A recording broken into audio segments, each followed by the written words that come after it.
Chers amis, bonjour, bienvenue dans mes conseils du samedi. Tu es manager, tu es entrepreneur et diriges ton équipe? Si la réponse est oui, c'est que cette vidéo est faite pour toi. Aujourd'hui, je vais te partager les 9 qualités, les 9 soft skills les plus importants pour un manager et un entrepreneur. Avant de commencer le sujet, j'aimerais quand même faire la différence entre la personnalité et les soft skills. La personnalité, généralement, c'est tout ce qui est inné, tout ce qui vient avec nous. Inné est un grand mot, mais effectivement, les choses innées viennent aussi avec notre culture, la façon dont on nous a élevés, l'environnement dans lequel on a grandi, l'école, l'église, les médias. Les soft skills, par contre, pourquoi on les appelle soft skills? Parce qu'on pense que ce sont des choses et des qualités qui peuvent être développées. Heureusement. Et ce que je vais partager ici aujourd'hui, ce sont des 9 qualités qui sont nécessaires et qu'on peut toujours développer avec le temps, avec des formations, avec des cultures, avec des échanges, avec des podcasts ou que sais-je. Il y a plusieurs manières toujours d'apprendre et de renforcer ses capacités. La première qualité, c'est la bienveillance. Bienveillant, c'est être empathique, être généreux. De manière plus pratique, être empathique, c'est de pouvoir comprendre et pouvoir se mettre à la place des autres. Je prends un exemple tout simple. Si par exemple, quelqu'un vient au bureau, quelqu'un qui d'habitude a toujours la pêche, la banane pour travailler le matin, les 2 derniers jours, on voit qu'il rigole moins, qu'il parle pas, alors que d'habitude il parle.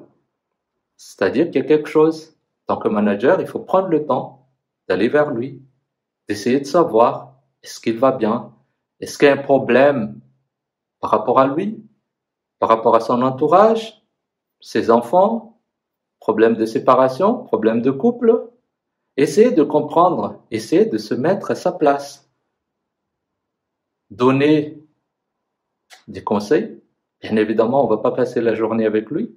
Mais si besoin est, lui proposer de prendre sa journée et de revenir quand tout ira pour le mieux. Parce que de toute façon, dans cet état, il ou elle ne pourra pas être productif.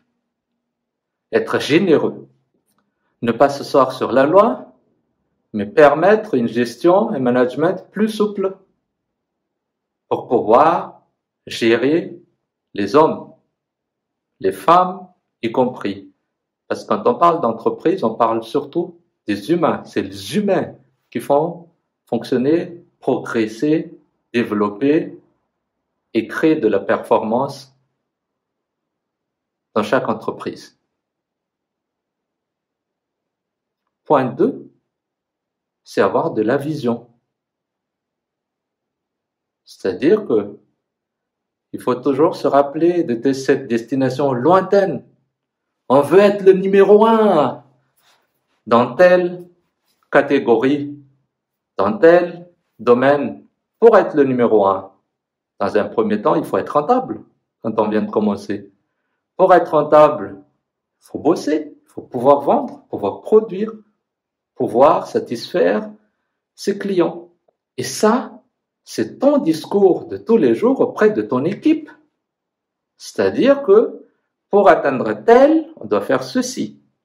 Et faire ceci, pourquoi on le fait? Expliquer le pourquoi de ce qu'on fait journalièrement, qui se cumule pour avoir des résultats hebdomadaires, mensuels et annuels. Toujours penser loin, expliquer le loin, expliquer le lien. C'est toujours important pour pouvoir motiver ton équipe. Troisième point, c'est la courtoisie. J'en parle parce que c'est très important. Être correct vis-à-vis de ses collaboratrices, ses collaborateurs. Être poli. Ne serait-ce que le matin en arrivant, dire bonjour. Ça fait toujours plaisir. Ça fait plaisir aux gens d'être traités au même pied d'égalité, même si vraiment, au fond, on n'est pas vraiment égal. Chacun a son poste, chacun a ses responsabilités, mais avant tout, on est tous humains. Donc, sur ce point, on est égal. Il faut que le respect reste.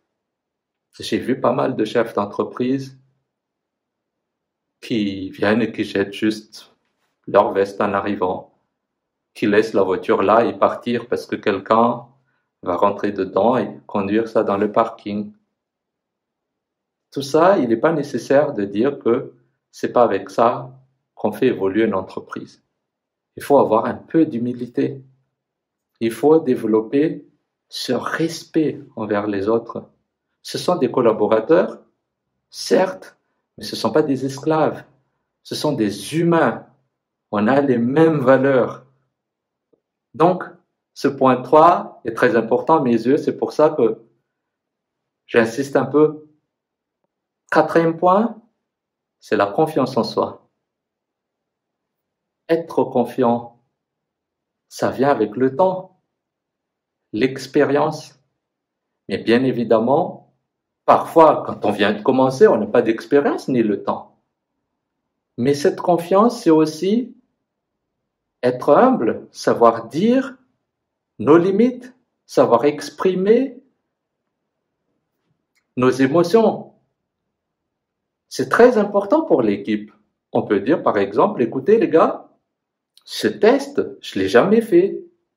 J'ai jamais fait ce qu'on va faire. C'est un grand coup, c'est un grand test. Je compte sur tout un chacun pour qu'on contribue tous à sa réussite. Mais je peux pas dire que ça va marcher, ni ça va pas marcher. Mais j'y crois. Ce genre de discours peut déjà développer la confiance en toi, mais bien évidemment, ça développe aussi la confiance de ton équipe envers toi. Ça développe l'influence positive, la motivation. Le fait, l'envie de te suivre dans cette démarche, dans cette aventure. Point 6, c'est la cohérence. La cohérence entre ce qu'on dit et ce qu'on fait, ce qu'on écrit comme les valeurs et ce qu'on vit. C'est très important pour avoir l'influence. Parce que quand on est manager, on influence un peu aussi l'équipe, on les fait grandir, on les amène vers un but, vers un rêve, vers une vision.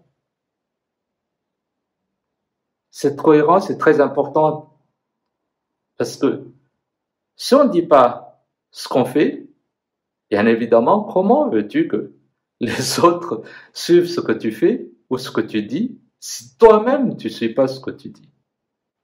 Juste après ça, point 6, c'est l'exemplarité. Quand on est manager, quand on est entrepreneur, on devrait être l'exemple. Si on veut que tout le monde vienne à l'heure, il faut faire l'effort d'être là à l'heure. Si on veut que les gens fassent attention quand ils écrivent un mail ou un message, il faut qu'on fasse attention quand on écrive qu'il n'y a pas d'erreur dessus.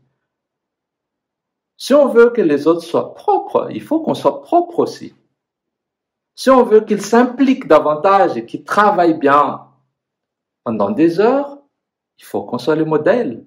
On montre à travers notre façon de travailler qu'on est aussi comme ça. Point 7, c'est le sens des détails. Les détails dans le fond, mais aussi dans la forme. Quand on soumet des services ou produit des choses pour les clients, il faut que tout soit impeccable. En tant que chef, parce que tu es le manager ou l'entrepreneur, tu dois veiller tous les jours, systématiquement, aux détails tant que tu peux. J'ai connu dans ma carrière plus de 500 entrepreneurs, des gens brillants, des femmes qui font des choses incroyables. Le point commun de ceux qui ont réussi, c'est ça, le sens du détail. Il y a des gens qui se réveillent à 1h du matin pour regarder les paquets avant de le mettre dans un conteneur pour que ça parte, avant que ça parte. C'est incroyable.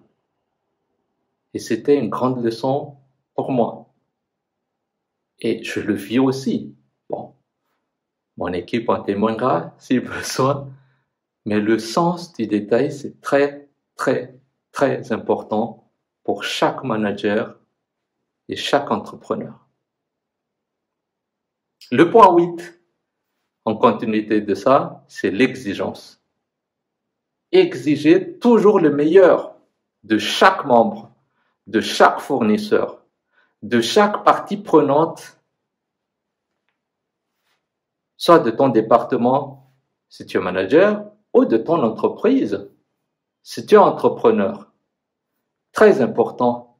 L'exigence, ça permet à ton équipe d'évoluer, de grandir, d'être meilleur encore. Point 9, et on va en terminer là, c'est le courage. Le courage, il faut prendre des décisions. Il faut avoir du courage. Il faut croire en soi. Ça revient au point d'avant. Il faut tout faire. Le courage se développe également avec le temps. Et un petit tips pour y arriver, lance-toi des petits défis. Chaque semaine, chaque mois, chaque année. Et tu vas voir, avec le temps, tu vas devenir plus courageux que tu le penses.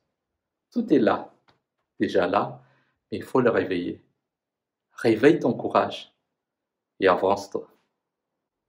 Si tu as aimé la vidéo, n'hésite pas à le partager. Si tu as des questions, mets-les en commentaire. Je répondrai.